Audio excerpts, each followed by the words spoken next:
여섯째 달에 천사 가브리엘이 하나님의 보내심을 받아 갈릴리 나사렛이라는 동네에 가서 다윗의 자손 요셉이라 하는 사람과 약혼한 처녀에게 이르니 그 처녀의 이름은 마리아라. 그에게 돌아가 이르되 은혜를 받은 자여 평안을 주시어다. 주께서 너와 함께 하시도다 하니 처녀가 그 말을 듣고 놀라 이런 기사가 어찌하는가 생각하네. 천사가 이르되 마리아여 무서워하지 말라. 내가 하나님께 은혜를 입었느니라. 보라 내가 잉태하여 아들을 낳으리니 그 이름을 예수라 하라. 그가 남자가 되고 지극히 높으신 이의 아들이라 일컬어질 것이요 주 하나님께서 그 조상 다윗의 왕위를 그에게 주시니 영원히 야곱의 집을 왕으로 다스리실 것이며 그 나라가 무한하리라. 마리아가 천사에게 말하되 나는 남자를 알지 못하니 어찌 이 일이 있으리이까. 천사가 대답하여 이르되 성령이 내게 임하시고 지극히 높으신 이의 능력이 너를 덮으시리니 이름으로 나실 바 거룩한 이는 하나님의 아들이라 일컬어지리라. 보라 그의 신종 엘리사벳도 늙어서 아들을 배웠느니라. 물에 임신하지 못한다고 알려지니까 이미 6살에 이르렀으니 대저 하나님의 모든 말씀을 능하지 못하심이 없느니라. 마리아가 이르되 주의 여종이오니 말씀으로 내게 이루어지리라 하매 천사가 전하니라. 아멘. 오늘 우리가 이 듣는 말씀은 흔히 수태고지라고 제목이 붙여진 천사가 마리아에게 와서 네가 처녀로서 아들을 낳을 것인데 그 아들이 하나님의 아들이다. 너희 메시아라. 일러준 그 사건을 기록하고 있습니다. 그런데 우리가 어려서부터 또 성탄절을 즈음하여 오늘 누가복음 본문은 너무나 많이 들었습니다. 많이 들어서 들을 필요가 없다는 건 아니고 많이 들어 반복하여 새겨질 정도로 들은 말씀이 많으므로 오늘은 비록 강해이긴 하지만 즉 한 구절 한 구절 풀어서 설명을 하고 설교해야 되지만 전에 그와 같은 설교를 많이 했기 때문에 오늘은 전에 하지 않았던 한쪽 측면 또 하나의 측면에서 이 말씀을 보려고 합니다. 그래서 오전에는 가브리엘을 중심으로 가브리엘이 마리아에게 말한 내용을 다 보겠다는 것이 아니라 그 말의 특징 이제는 성격을 볼 것이고 오후에는 마리아가 가브리엘에게 대답합니다. 전에 역시 많이 들은 이야기지만 그 한 구절 한 구절을 보지 않냐고. 예컨대 가브리엘이 이렇게 말합니다. 낳으실 바 거룩한 이는 하나님의 아들 될 것이고 지극히 큰 자가 될 것이고 이거 하나하나를 풀지 않는다 그 말입니다. 지극히 큰 자가 무슨 말입니까?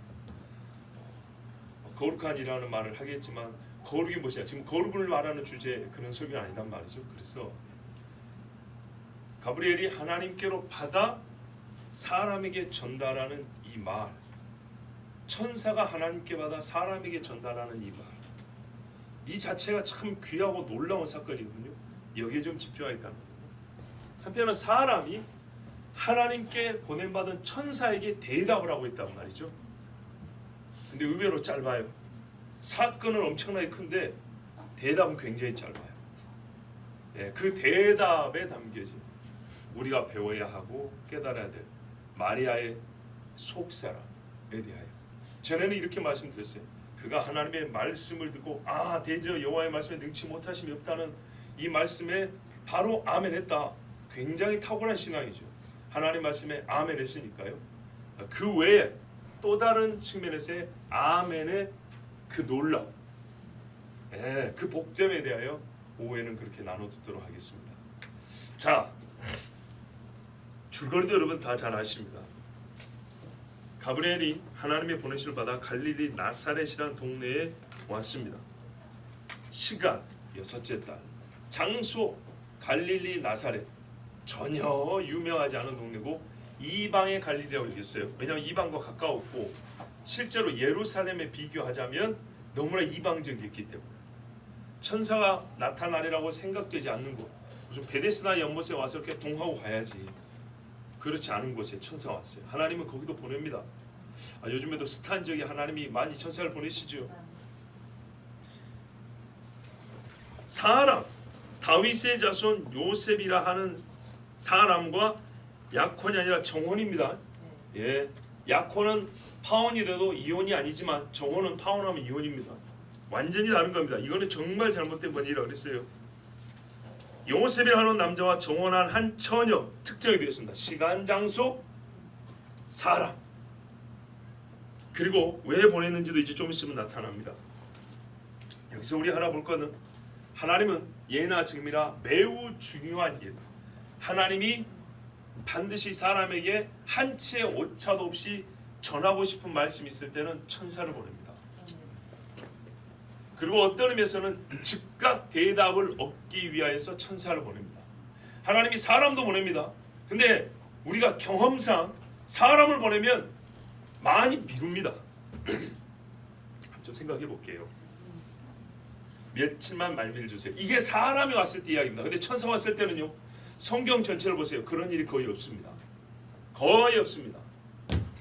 하나님이 정한 때를 미루거나 바꾸거나 부정할 수가 없습니다. 안 됩니다. 이렇게 말은 못합니다.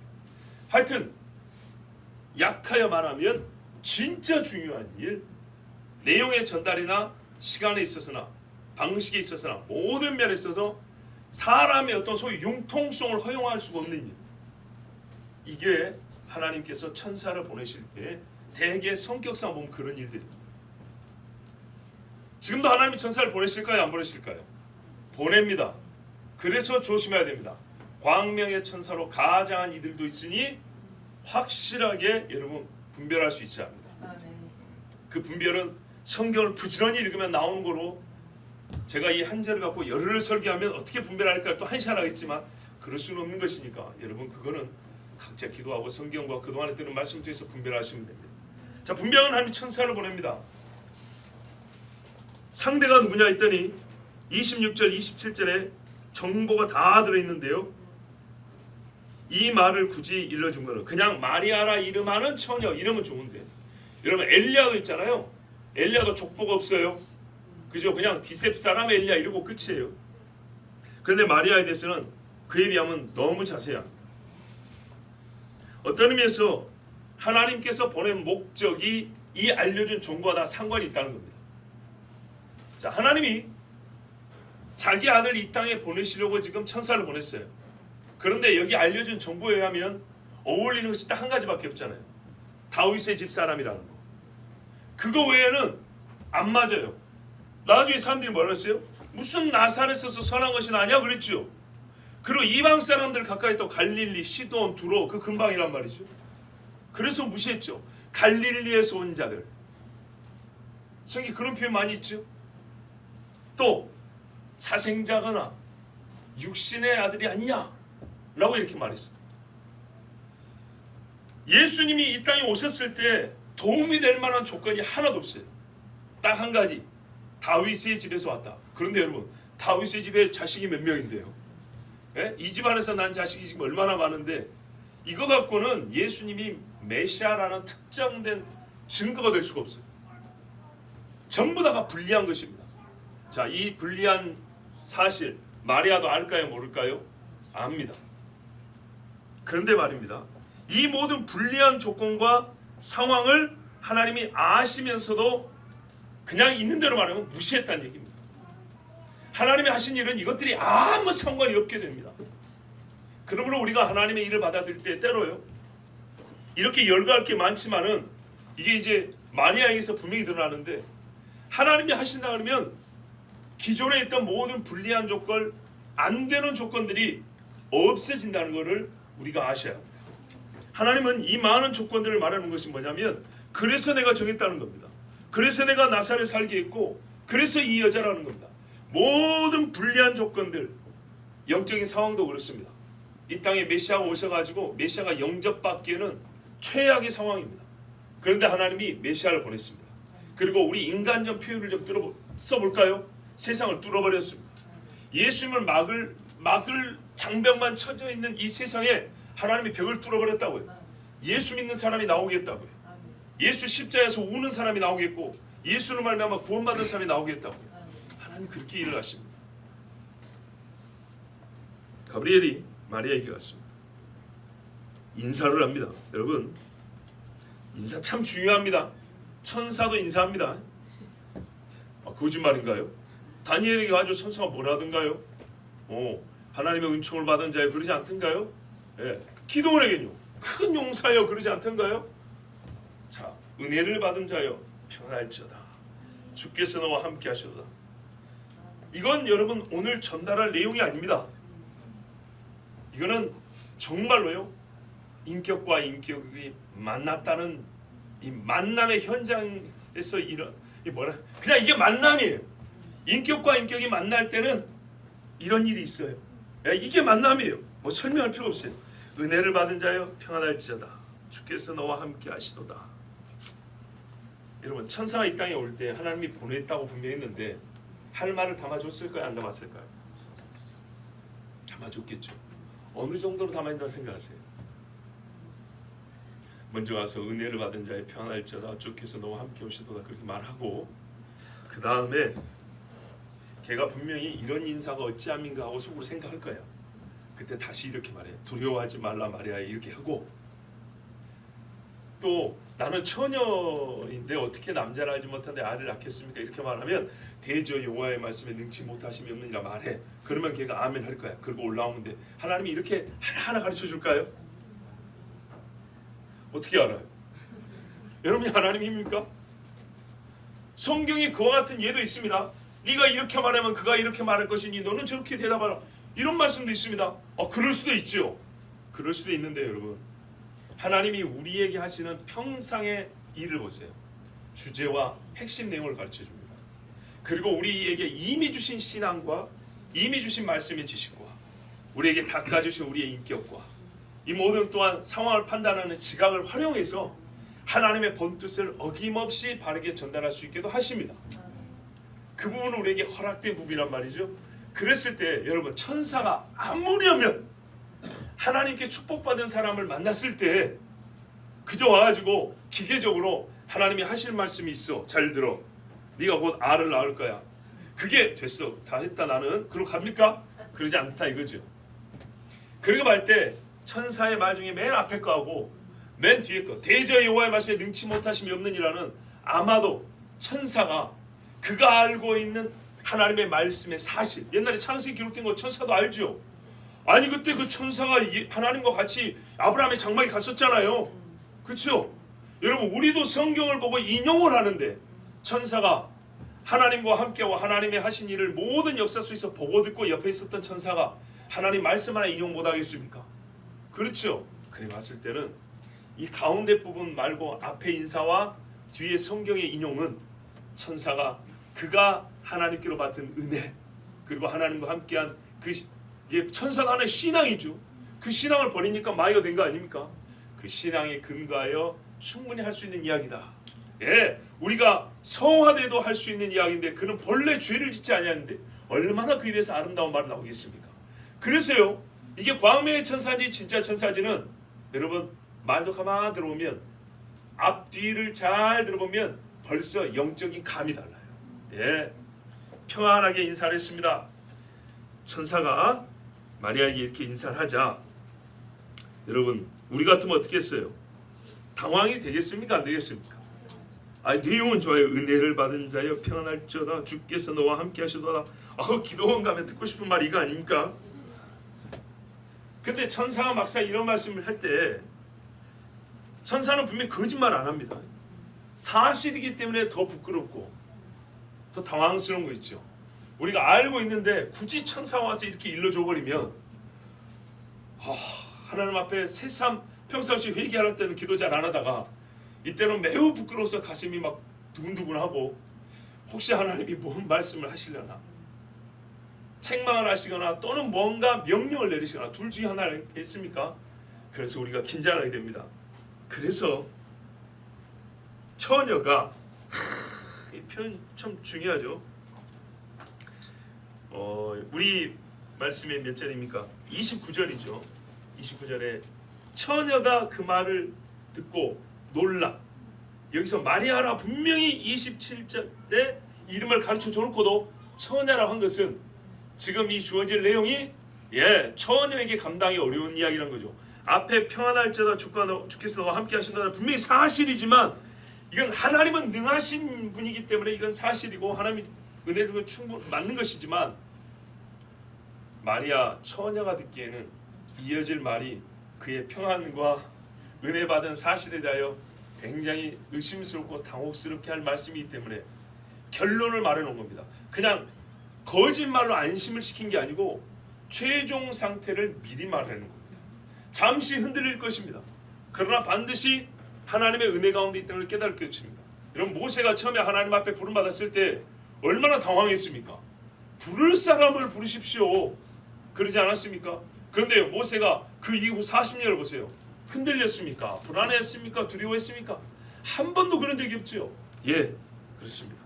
자, 이 말을 처음 들을 때는 처녀가 놀라서 이런 인사가 어찌함인가 그랬어요. 그런데요, 여기서 참 배울 게 하나 있어요. 이 아가씨가요, 묻지 않고 속으로 생각을 했다는 거예요. 천사가 나타나고 깜짝 놀라가지고 무슨 말씀이세요 할 법한데 당황하지 않고 정말 속으로 왜 이런 인사를 하지? 라고 생각했다는 거예요. 짧은 시간이지만은 여기서 마리아의 성품을 알 수가 있고요. 이 여인이 하나님의 또는 하나님의 천사에 대하여 갖고 있는 그 신앙적 사고를 우리가 엿볼 수 있습니다. 전에 천사가 나타났을 때의 일을 아까도 이제 잠깐 말씀드렸지만 마리아는 아는 거죠. 하나님의 말씀을 읽었기 때문에 대저 여호와의 말씀에 능치 못하심이 없느니라도 어디 있는지도 아는 것처럼 성경을 읽어보면 천사가 어느 때 누구에게 나타나서 무슨 말인지 대충 안단 말이죠. 그러니까 이 여인은 딱 생각하기를 자기 지금 죄를 지적하러 온 것은 아니고 분명히 뭔가 놀라운 계시를 주러 왔다는 것을 알게 됩니다. 이사야나 다니엘이나 여호수아나 또 많은 선지자들을 생각해 보면 이때는 분명히 그런 거예요. 왜냐하면 여호와의 은혜를 받은 자여 하고 이어지는 것들은 대개 하나님의 계시들이란 말이죠. 그러니까 자기 자신을 돌아보죠. 나는 어린아이고 여자고 갈릴리에 가난하고. 그런데 도대체 무슨 일을, 거기다가 여러분 중요한 게 뭐냐면 율법에 보면 아내는 남편의 허락이 있어야 주의 일도 합니다. 그렇죠? 놀라운 겁니다.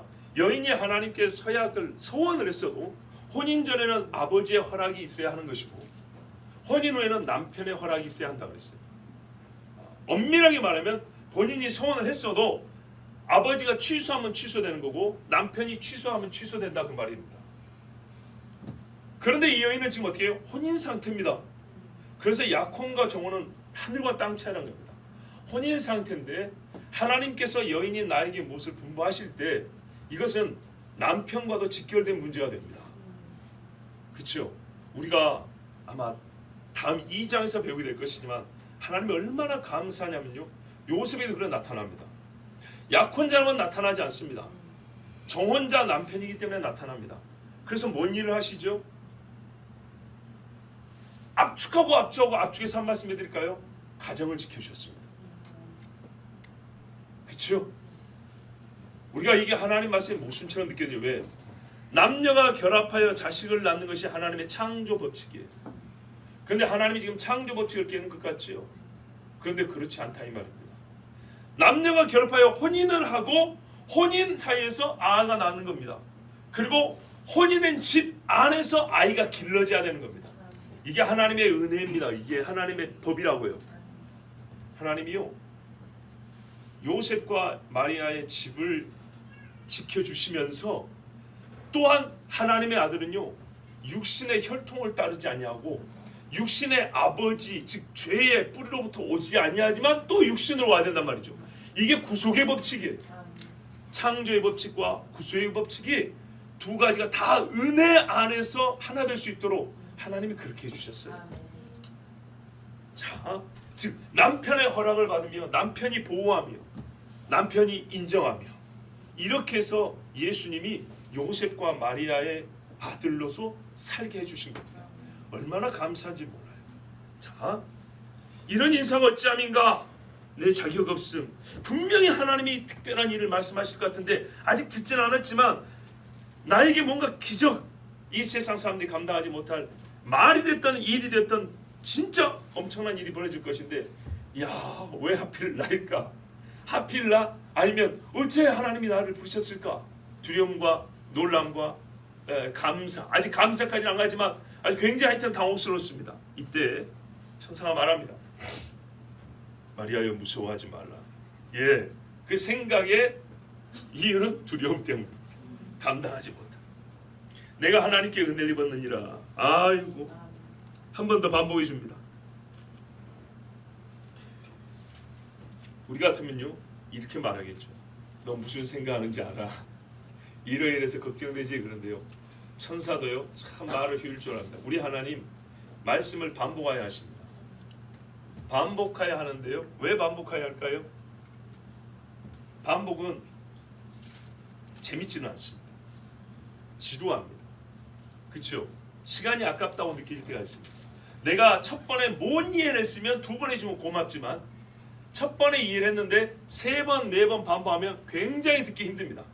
제가 설교 후에 많이 듣는 지적입니다. 세 번, 네 번 하면 참 듣기가 힘듭니다. 그런데요, 여러분 반복에 최고 유익이 있습니다. 각인된다는 겁니다. 각인, 안 지워집니다. 자, 재미는 없지만 각인되어야 할 필요가 있는 일이라면 여러분 반복을 하겠습니까? 안 하겠습니까? 군대에서 왜 반복합니까? 안 죽으려면 그걸 알고 있어야 되기 때문에 어느 정도로 절대 안 잊어먹을 정도로 알고 있어야 됩니다. 그래서 뭐죠? 반복 노리세 후퇴 전진 어쩌고 격발하고 이거 반복하고 상장하면은 수없이 반복을 합니다. 옛날에 국가금리도 상장에서 때립니다. 왜? 잘못하면 죽는단 말이에요. 죽어. 니만 죽는 게 옆에 사람도 죽는단 말이죠. 목숨이 왔다 갔다 하니까 반복합니다. 재미없습니다. 그런데요 살려면 반복합니다. 왜? 반복 자체가 삶이 아니야. 각인되어 머릿속에 있고 마음에 새겨져야 살기 때문에 반복을 시킵니다. 근데 여러분 재미없습니다. 재미없지만 반복해야 될 것들은 반드시 알아야 되기 때문에. 근데 하나님 감사하게도요 단순 반복이 아닙니다. 단어나 정의를 반복해 주는 게 아니라 깊이와 넓이와 다양한 측면들을 설명하면서 반복합니다. 죄에 대해서도 죄가 무엇이다 정의만 되는 게 아니라 죄가 어떤 때 지어지느냐, 어떻게 하면 해결되느냐, 죄를 회개한 후의 결과는 무엇이냐, 죄를 갖고 산 결과는 무엇이냐, 네 혼자만 아니라 네 가족에게 어떤 영향을 미치냐, 너 자손에게 무슨 힘을 미치느냐, 이렇게 하나님이 넓혀 반복에 가르쳐줍니다. 네가 선한 은사를 갖고 있어도 죄가 있으면 어떤 상관관계가 있느냐, 믿음이 있을 때 죄를 회개한 사람은 어떤 시너지 효과가 나서 큰 하나님의 역사를 이룰 수 있느냐, 정말 하나님이 광범위하게 가르쳐줍니다. 그래서 하나님은 반복을 하십니다.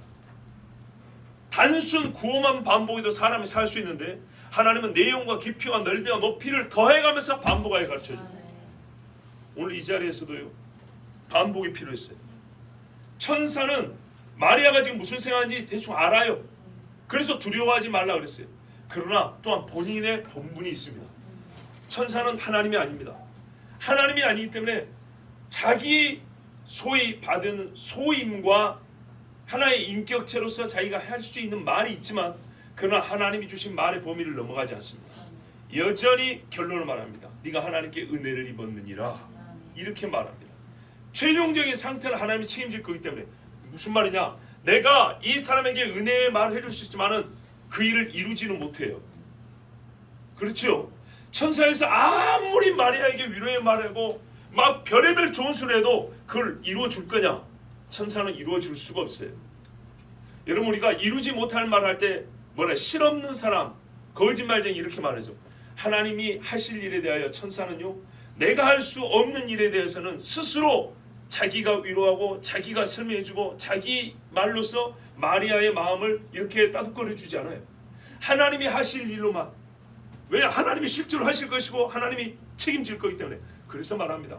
하나님께 네가 은혜를 입었느니라 라는 단순 사실의 반복이 최상의 위로의 말이 되는 겁니다.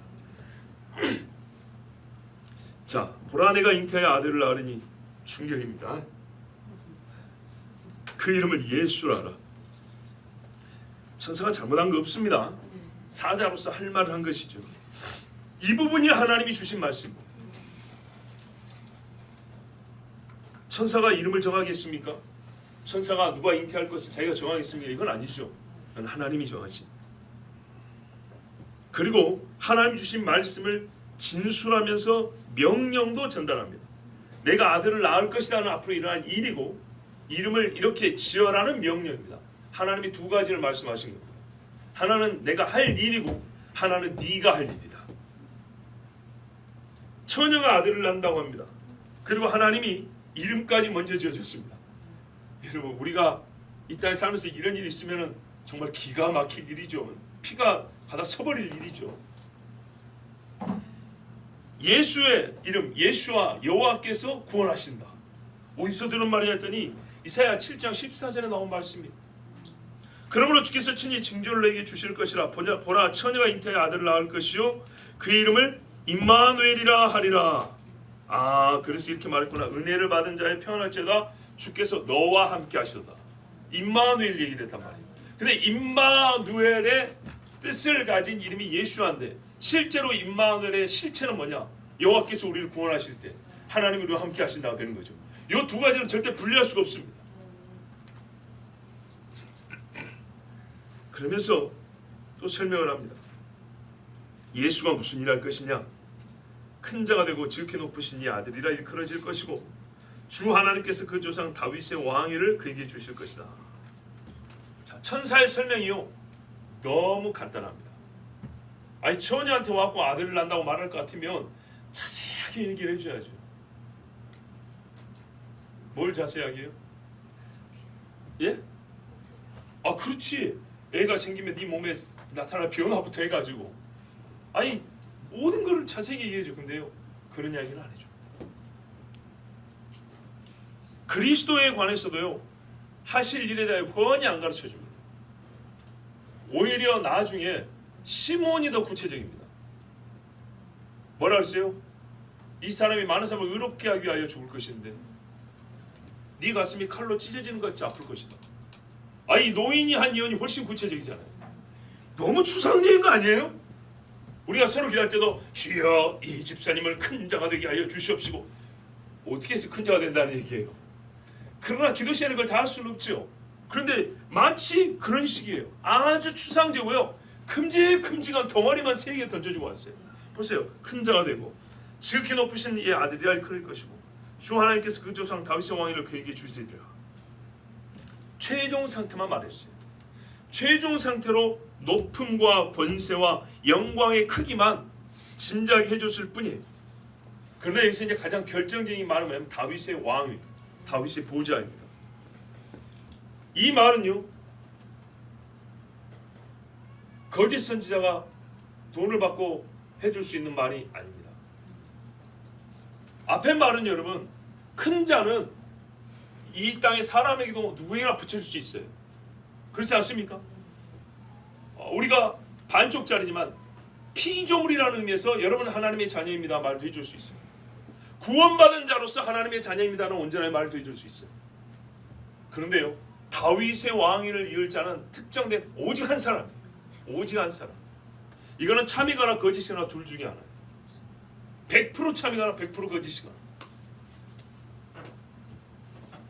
그래서 이 말은 입에 담기에 정말 무서운 말이에요. 근데 천사가 이 말을 했을 때 구체적인 그림은 그려지지 않더라도 마리아에게 무엇이 확실하게 각인이 됐겠어요? 마음에 새겨진다?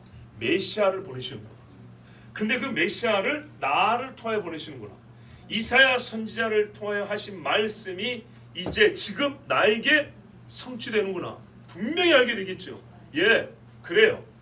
사람을 이해시켜주거나 사람을 위로해주거나 그의 감정을 좀 따뜻거려주거나 어떤 형편을 막 이렇게 도와준다 그게 아니고요. 천사의 제1의 목적은 하나님이 하신 말씀이 그가 받든지 안 듣든지 정확하게 무슨 말인지 알아듣게 하는 거예요. 이게 사자예요. 이 여자가 알았습니까? 몰랐습니까? 원튼 원하지 않든 어렵든 쉽든 그것은 그 다음 문제고 분명히 나에게 하나님이 무슨 말씀을 하시는지는 정확히 알게 됐어요. 하나 더 설명해 줍니다. 영원히 야곱의 집을 왕으로 다스리실 것이며 와 지금 다윗의 왕조만 세우는 영원히가 드러난 순간인 거예요. 전 이스라엘의 영원한 왕입니다. 깨어진 이스라엘이나 전 이스라엘의 영원한 왕. 그 나라가 무궁하리라. 전에 다 들으셨죠? 다니엘의 예언이 당장에 떠오르게 하는 말씀입니다. 성경을 이렇게 한두 군데, 한 두 군데, 세 군데 정도 인용을 했지만 전 성경의 맥락 안에서 하나님의 약속이 일관성 있게 내려와서 오늘 나에게서 이 모든 것들이 제2막이 시작되는구나. 오시리라 한 그분이 오심으로써 시작되는 하나님의 구원의 역사가 이제 여기서 시작되는구나 라는 것을 마리아가 바로 알 수 있게 천사가 말해줬습니다. 자, 우리가 여기서 하나 생각할 게 뭐냐면 마리아가 몇 살이죠? 모릅니다. 몇 살인지 모르는데 우리가 통상적으로 생각해 20살이 안 됐다는 것을 일반적으로 인정하는 겁니다. 그렇다면 여러분, 이 엄청난 말씀, 사람이 들은 예언이나 계시 중에 이보다 더 큰 일이 있습니까? 없습니까? 왜 세례 요한이 여자가 낳은 자 중에 가장 큰 자죠? 예수님을 직접 말했기 때문이죠. 그렇게 표현하자면 여자 중에 제일 큰 자가 누굽니까? 마리아가 되는 겁니다. 그러니까 여기서 지나쳐 마리아를 숭배하기까지 가는 겁니다. 제 아무리 유명해도 드보라는 숭배가 안 돼요. 네. 또 누굽니까? 그 훌륭한 여자들 중에 한나? 아, 예. 한나도 숭배가 안 돼요. 근데 마리아는 되는 거예요. 왜요? 예수님을 낳았기 때문입니다. 세례요한은 예수님을 직접 가리켜 보이면서 보라, 저 사람이다 이렇게 가리켜 말한 사람이기 때문입니다. 그러므로 여자가 낳은 자 중에 세례요한이 가장 크다면 그 원리를 그대로 가져오면 여자 중에 제일 크고 복된 자는 마리아입니다. 그래서 마리아가 나중에 노래하잖아요. 만세 중에 복 있는 여자라 부르리라 이렇게 노래하잖아요. 자, 그런데 이 복된 거를 몇 살짜리한테 가르쳐줬습니까 지금? 그렇죠 여러분. 애나 좀 낳아본 여자한테 말해줬으면, 물론 하나님의 이 땅의 성육신의 원칙은 맞지 않지만 제가 지금 말하고 싶은 거는 너무 어리다 그 말이에요. 이 엄청난 일을 받기에는 진짜 어리다는 겁니다. 그 부분을 잠깐 생각해 봤습니다. 왜 스스로 지혜롭다는 사람들에게 좀 같이 알려주면 좋잖아요. 여러분, 요셉하고 마리아 두 사람에게 알려주면 왜 우리 같으면 그 집안 식구들도 좀 모아놓고 같이 말해주면 좋잖아요. 오해나 좀 안 하게. 그렇죠? 근데 하나님이 이 어린 두 남녀에게만 가르쳐주고 그들이 다 감당하게 했습니다. 우리가 마리아에 대해 생각해 볼 때 이게 같이 생각해 볼 문제인데, 하나님이 큰 은혜를 주시면서도 큰 부담과 고통을 우리에게 감당하게 하십니다. 일단은 왜 이 계시를, 이 은혜를 더 많이 배우고 더 지혜로운 사람들, 그러니까 어른들에게 왜 주지 아니하셨을까? 왜 어른들에게는 숨기시고 당대에 어리고 못난 갈릴리 나사렛 사람, 이 젊은 두 사람에게 이 엄청난 계시를 그들에게 주셨을까? 왜 그들을 택하셨을까? 전에도 보니까 나이 몇 살 안 된 다니엘을 불러다가 만국과 세상 나라의 결말을 보여주시더니, 지금도 하나님이 왜 이 어린 소녀와 또 한편의 소년이라고 부를 수 있는 요셉을 부르셨을까? 그에 대해서는 하나님의 주권이니 제가 할 말은 없지만 주의 말씀이 떠오르는 데가 있습니다. 누가복음 10장 21절에 그때 예수께서 성령으로 기뻐하시며 이르시되, 기뻐하실 이들에게 천지의 주제이신 아버지여, 이것을 지혜롭고 슬기 있는 자들에게는 숨기시고 어린아이들에게는 나타내심을 감사하나이다. 옳소이다. 이렇게 된 것이 아버지의 뜻이니이다. 아멘. 이 어린 소녀에게 와가지고 천사가 놀라움과 두려움 속에서 하나님의 아들이 너를 통하여 태어나리라는, 이렇게 된 것은 아버지의 뜻입니다. 하나님께서 이렇게 어린아이를 세우셔서 원수와 보수를 잠잠케 하신다는 시편의 말씀을 실제로 성취하셨습니다. 하나님께 감사합니다. 이제 천사에게 마리아가 말합니다. 나는 남자를 알지 못합니다. 어찌 이 일이 있겠습니까? 이건 거부가 아닙니다. 왜 거부가 아니냐는 오후에 말씀드립니다. 거부가 아니고요, 말 그대로 묻는 것, 정당한 질문입니다. 천사가 대답합니다. 성령이 내게 임하시고 지극히 높으신 이의 능력이 너를 덮으시리니 나실 바 거룩한 이는 하나님의 아들이라 일컬어지리라. 성령의 임재와 능력으로 된다. 그런데 여러분, 역시 한편 추상적입니다. 왜냐? 성령의 임재가 있을 때 어떻게 몸의 변화를 일으키신다는 얘기입니까? 성경에 그러죠. 주께서 나를 어머니 태중에 잉태하고 자라계심이 신묘막측하니이다. 그렇죠. 너무 놀랍고 우리는 측량할 수 없고 알 수 없다 그랬어요. 여러분, 성령으로 난 사람은 뭐라 했어요? 바람이 어디로 와서 어디로 가는지 알지 못하는 것처럼 그가 어떻게 성령으로 난 사람이든지 알지 못한다 그랬어요.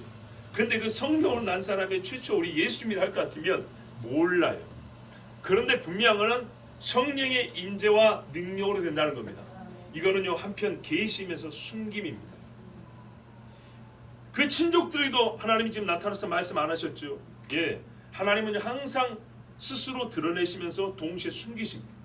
구름이 가득한 걸 보면 하나님의 임재인데 하나님은 구름 속에 계셔서 사람들이 구름 속을 보지 못하게 합니다. 분명히 변화사도 예수님의 변화된 몸을 보여줬어요. 훗날의 영화로운 그 몸, 엘리야와 모세와 함께 장래에 우리의 부활체를 보여주셨지만 동시에 구름이 가려 보이지 않게 하셨어요. 이 두 가지가 함께 있습니다. 성령의 임재, 하나님께서 때로 이렇게 추상적이고 큰 덩어리로 말씀하신 것은 우리로 하여금 믿게 하시며 믿음을 시험하게 하시며 또한 우리가 그걸 실체를 경험했을 때 너무 자질구레하게 해석하고 분석하고 하나님의 능력을 취하지 않도록 우리가 막상 경험했을 때는 크게 경험해야 되거든요. 말하자면 나중에 아이를 낳았어요. 진짜 동정녀로서 아이를 낳았어요. 그럴 때 어떻게 해석을 했냐? 어쩌다 보니까 애가 낳고 이렇게 표현한 게 아니라 뭐라고 말해야 된다고요? 성령의 임재와 능력으로 성령이 나를 덮으셔서 내가 남자아이를 낳았습니다. 이렇게 말해야 된다는 거예요. 우리가 구체적인 계획을 가지고 세밀한 준비를 해서 일을 하지만 마지막에 가서 누군가 이 일의 정체를 물을 때 어찌하여 이런 열매를 얻게 되냐 물을 때 우리는 뭐라고 말해요? 그게 몇 월 며칠 날 우리가 회의를 한번 했고 무엇을 얼마씩 사서 준비하고 이게 아니고 뭐라고요? 하나님의 은혜로 나의 나 된 것은 하나님의 은혜로 되었습니다. 성령이 인도하여 주셨습니다. 이렇게 말하는 거예요. 천사가 그렇게 말해줬어요. 그리고 중간에 성령이 아주 조밀하고 정밀하게 역사를 하십니다. 우리의 생각도 바꾸고요, 행동 습관도 바꾸고요, 만날 만한 사람도 바꿔주십니다. 더 못한 것은 크게 하시고 강하게 하시고 지혜롭게 하십니다. 그래서 최종적으로 말씀하신 말을 이루게 할 때 앞과 뒤에는 뭐가 있어요? 성령의 임재와 능력이 있는 겁니다. 그래서 뭐라고요? 나실 바 거룩한이라고. 거룩한 일은 성령으로만 가능합니다. 우리가 한 사람을 구원하는 일은 성령으로만 가능하고 이때 우리는 항상 이렇게 표현합니다. 천사가 하나의 대답을 가르쳐 준 겁니다. 지극히 높으신 이의 능력이 나를 덮으심으로 우리가 거룩하게 되었습니다. 성령이 나에게 함께 하심으로 이 거룩한 열매를 얻게 되었습니다. 이렇게 말해야 됩니다. 자, 여러분, 천사의 말을 이제 조금 다른 각도에서 얘기해 볼까요? 처녀가 엄마가 된다는 얘기입니다. 혼인식이 아니라 진짜 처녀가 엄마가 된다는 얘기입니다. 역사상 전무한 사건입니다. 예수님은 처녀의 아들입니다. 그러나 아까도 말씀드렸지만 또 한 아버지의 아들이랍니다. 나실 바 거룩한 이는 아담의 아들이 아니어야 합니다. 보십시오. 아담의 아들은 태어나면서부터 거룩하다고 이름을 붙이지 않습니다. 이 거룩한 이이기 때문에 아담의 씨가 아니어야 합니다. 하지만 인성을 가진 분으로 짐으로 오셔야 했기 때문에 그 사람만이 하나님의 아들이라 일컬음을 받습니다. 지금 태어난 그 사람, 처음에 하와가 등남하여 그 사람인가 보다 했는데 아니었죠. 진짜 그 사람은 아담의 씨로 오지 않습니다. 하와는 여자의 후손이란 말의 내용을 잘 몰랐습니다. 그렇죠. 하나님이 세밀하게 가르쳐주지 않는다니까요. 가르쳐주면서도 숨긴다고요. 때가 되면 하나님이 가르쳐주시는데 오늘 여기서 그 뜻이 무엇인지, 여자의 후손으로 온다는 것이 무엇인 뜻인지 하나님이 가르쳐주셨습니다. 아담의 씨가 아니지만 여자의 후손으로는 그 사람. 그 사람 어떻게 온다고요? 성령의 임재와 능력으로. 그래서 그를 아담의 씨가 아니므로 거룩한이라고 부릅니다. 그리고 그 거룩한 이는 이꼴 하나님의 아들이라 일컬음을 받으리라 했습니다. 자, 여러분, 그 다음에 마리아에게 이제 천사가, 이 부분은 제 생각입니다. 마리아에게 하나님의 분부한 내용이라기보다는 천사가 도와주려고 한 말인 것 같아요. 그러나 이 또한 하나님의 뜻에 합함으로, 보세요, 우리가 아주 서정적인 시편의 시를 읽어도 다윗은 내가 예언한다고 한 것이 아니고 자기는 시를 짓고 노래를 한다 했지만 하나님 그걸 예언으로 쓰신 것과 같이 하나님께서 하나님의 뜻에 매우 부합한 천사의 말을 성경에 그대로 기록해 놨습니다. 보라, 내 친족 엘리사벳도 늙어서 아들을 배었느니라. 본래 임신하지 못한다고 알려진 이가 이미 6달이 되었나니. 그랬어요. 자, 여러분, 동정녀 탄생에는 미치지 못하는 이야기죠. 그렇죠? 어쨌든 간에 엘리사벳과 사가랴의 혼인관계에서 난 아들이니까. 그렇지만 사람의 능력으로는 불가능하다는 것이 이미 확정된 일이니까. 늙었다 분명히 있어요. 그 말은 임신이 불가능하다 그 말입니다. 역시 여기도 오직 성령으로만 가능합니다. 그래서 이 일의 크기로 볼 때는 마리아에게 있을 일에 비해서는 작은 일이지만 원리상으로는 똑같이 성령이 아니고서는 절대 일어날 수 없는 일을 마리아에게 일러줌으로써 이제는 이건 말 그대로 추가적으로 마리아에게 위로와 격려를 해주는 말입니다. 아, 그렇구나. 그렇다면 분명히 나에게도 일이 있겠구나. 믿음과 이해와 그리고 위로를 더해주는 말을 천사가 한마디 하고 마지막 결론, 대저 하나님의 말씀은, 모든 말씀은 능하지 못하심이 없느니라. 아멘. 우리나라 번역의 어감이 이렇게 좋을 때가 없어요. 예, 그냥 어떤 때는 단어 그대로 옮겨놓으면요, 하나님께는 불가능한 일이 전혀 없느니라 이러고 끝나요. 그것이 문자적 뜻이에요. 근데 문자적 뜻을 그대로 살리면서 여러분, 천사가 말할 때 어감이 어떻게 했어요? 이거 진짜 중요하거든요. 어조, 어감, 어세, 이거는 너무너무 중요한 거예요. 근데 그거를 살려 번역을 하는 게 참 이 부분은 잘한 거예요. 대저 하나님의 모든 말씀은 능하지 못하심이 없느니라. 조상적부터 들어온 말씀으로 마침표를 찍었어요. 아브라함의 자손이야. 가장 어두울 때도 예레미야를 통하여 주신 말씀. 그 외에 수많은 믿음의 사람들이 믿음이 작을 때마다 하나님의 손이 짧아졌느냐, 너희 중에 5이 100을 이기고 100이 만을 이기라는, 야 사람이 너무 많다 줄여라, 그 모든 일에 최종 설명이 한마디예요. 다윗의 집은 날로 흥하고 사울의 집은 날로 약해지니라. 예, 다윗의 주변에 사방에 평안을 주셨더라. 이 모든 것은 하나님 말씀이에요. 여호사밧이 찬양하라고 하나님의 승리를 찬양하고 나갔는데 벌써 이 대적들은 다 자기들끼리 치고받고 없어졌고, 아수라 철 때 히스기야가 하나님 앞에 기도했더니 18만 5천이 송장이 되었다. 대저 여호와의 말씀에 능치 못하시며 그러니라. 마리아가 대답합니다. 주의 여종이오니 말씀대로 내게 이루어지이다. 아멘. 천사가 떠나가니라. 임무완수입니다. 여러분, 마리아의 대답에 대해서는, 또는 물음에 대해서는 우리가 깊이 듣지 아니했지만, 여기까지가 천사가 마리아에게 하나님의 아들을 잉태될 것을 알린 일의 전말입니다. 짧지요. 굉장히 짧은 겁니다. 사안의 중대성을 생각해 보면 진짜 짧은 겁니다.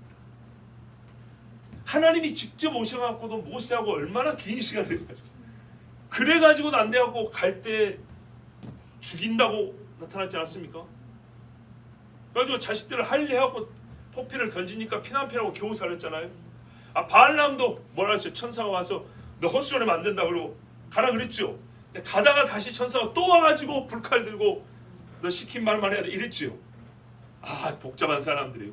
기드온 훌륭하면서도 참 안타까운 면이 뭐 있어요?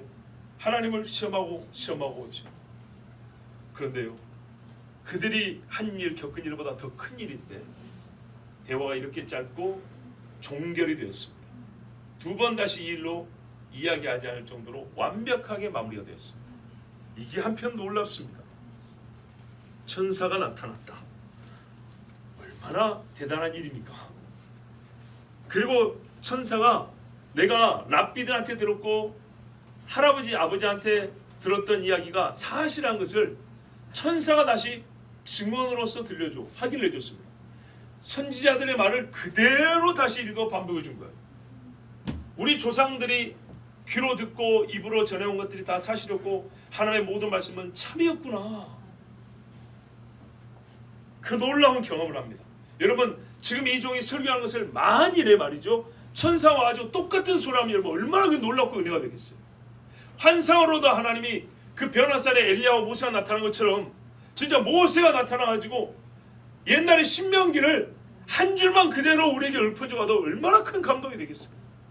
천사가 옛적 조상들이 실제로 듣고 경험했던 그 말씀을 나의 귀에 생생하게 현지에서 들려줬어요.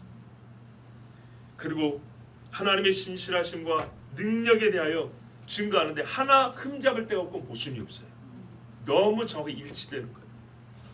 자, 여러분 이 정도면요 하나님이 사람에게 모든 말씀을 다 할 수가 있어요. 요한 뭐라고요? 천사가 나타나서 예언된 말씀을 근거와 토대로 하여 하나님의 신실하심과 능력에 대하여 진술하면 하나님이 인간에게 어떤 말씀도 다 할 수 있고 인간은 하나님이 하시는 어떤 말씀도 다 들을 수가 있어요. 우리 중에 마리아가 경험한 것보다 더 큰 일을 경험한 이가 아직 없습니다. 그렇죠. 그런데 우리는 훨씬 더 자세한 설명을 원합니다. 천사가 오는 일은 작은 일이 아닙니다. 그런데 천사가 와서도 이렇게 짤막짤막한 말로 인간에게 줄 수 있는 최고 깊고 최고 높은 계시, 그 폭이 광대한 이 계시를 이렇게 짧게 서너 가지 요소로 완벽하게 다 전달해 줘 갖고 이것이 사람에게 수용이 되고 암에 되고 실제 현실이 되었습니다. 우리가 하나님께 얼마나 많은 설명을 요구합니까? 얼마나 많은 이해와 위로가 필요합니까? 이 어린아이에게 이 정도로 좋겠습니다. 그리고 천사는 떠나갔습니다. 모세 많은 걸 요구했습니다. 그렇지 않습니까? 하나님 앞에 많은 걸 요구했어요. 그런데요 모세를 욕한 건 아닙니다. 하나님의 이 놀라운 계시에 영청난 현실이 나의 것이 될 때 천사는 하나님 주신 말씀으로 몇 가지 요소로 충분히 그걸 다 전달했고 마리아는 그것을 듣고 아멘하여 하나님의 뜻이 하늘에서 같이 땅에서 이루어지게 했습니다. 이래서 하나님의 아들이 사람으로 오시고 천의 몸을 통하여 오시는 일에 대하여 더 이상의 설명과 또 다른 류의 수단과 작업이 필요하지 않고 우리에게 하나님의 아들이 주어지는 은혜가 왔습니다. 여러분 이 정도면 아멘이 나오는데 충분합니다. 제 설교를 말하는 게 아니라 하나님이 하시는 일, 이 정도면 우리가 다 모든 일에 아멘 할 수 있습니다. 아멘. 주의 뜻대로 나에게 이루어지이다. 우리 주께서 하나님께 은혜를 받은 자여 하고 인사를 시작하면 주께서 가지고 올라가고 싶은 인사말은 뭐냐면 아멘. 주의 뜻대로 내게 이루어지이다. 천사가 이런 일을 합니다. 하나님의 은혜의 풍부를 가지고 오고 믿음의 화답을 가지고 올라갑니다. 우리에게도 이와 같은 일이 있기를 축복합니다. 기도합니다.